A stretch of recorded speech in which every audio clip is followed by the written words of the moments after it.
Hello everybody and welcome to my channel, Anna Always Reading.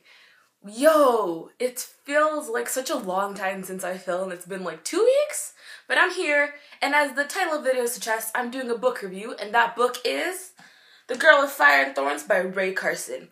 I won this book in a giveaway from Epic Reads. You can check that video out over there. And I gave this book 5 out of 5 stars. It's been such a long time since I gave it a book 5 stars because when I first got Goodreads, all I did was give books 5 stars, and I realized that is not the proper way to properly critique a book. So I took a step back.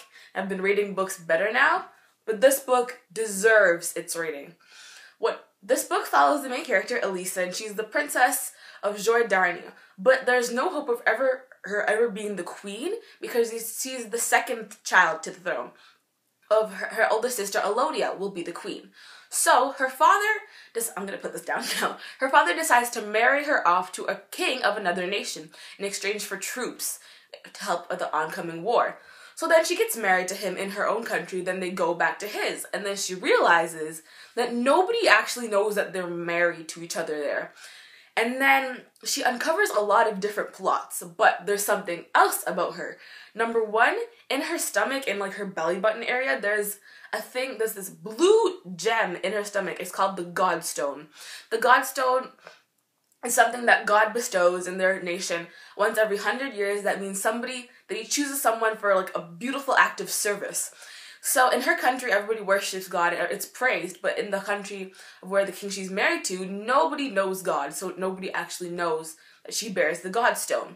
Number two, she is overweight. Like, she eats with her feelings, and as she is the princess, everybody just makes her food and does what she says. So those are some like problems that she faces in her life. She has really bad body image, she's very subconscious, but she is such a strong character. In the book Afterworlds by Scott Westerfeld, there's this moment where a couple of characters are arguing, their authors, on what's more important in the story. It's theme, plot, ending, or characters. And I thought it was plot, because you can read a really good book and have really stale characters, and I think I've changed my mind. Because the characters in this book gave it the extra stars. It's a pretty good book. Like, without the strong characters, I think I would have given it a 4, because the story is really interesting. But the main character, I loved her. I don't think I've loved a female character this much since Massey Block of the Click books. Like, since it's my book, I annotated it, and I feel like every 10 pages, there's me writing, "Yas, girl, slay!" Because she does or says something that is so powerful to the story. Because overall, you never think, because she's very smart. Overall, like, she doesn't look it. I can tell because of the way they describe her. But this book was so good. All the characters, the cast of characters, they either make me laugh or cry. But there was a lot of death in this book. And all the deaths, like, that's the only thing.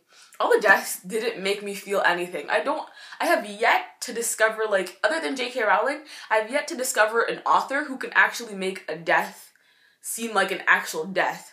Because I know it's like, they're just words on a page, but like, throughout the story, I can like usually imagine something happening. But whenever like a death happens, it's just like, and then they passed away in their sleep. Yeah, I get it. Where you're not making me feel anything. Like, I know they're dead. Well, like, that's it. That's all there is for me. But this book, anything, I have no complaints other than that. I really want the next 2 books in the trilogy. Ray Carson, she is a brilliant author. The storyline was amazing. The plot was amazing. A lot of the times, though, I think I just really wanted to know what was happening next, so I would read too fast, and then I'll get to the next page, and I was like, wait, what's actually happening here? I didn't know, but this book was actually amazing. I don't think I have any complaints other than that. It won the William Seymour's Debut Award. This was her first book, and I was like, wow, you won an award on your first book? Well, she's a finalist. Never mind. Whoops.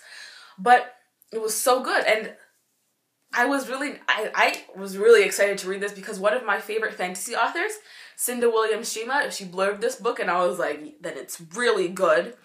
Because the tagline is, "She's done being useless. Better to fight, perhaps die, than to stand idly by. Her friends wouldn't hesitate. and neither will her enemies. She is the chosen one, and her time has come. Mic drop. How intense does that sound?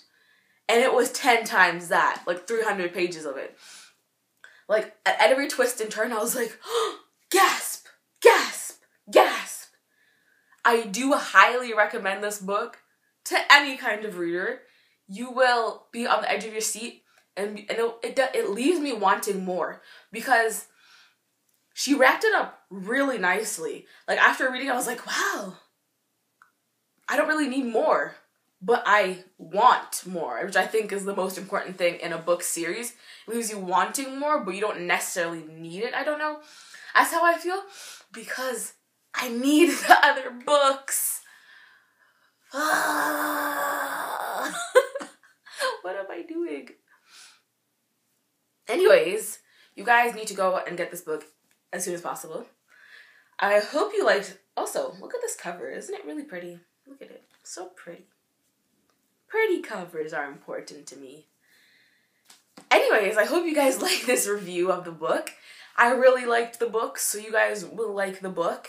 If you want to follow me on social media, all of the links will be down below.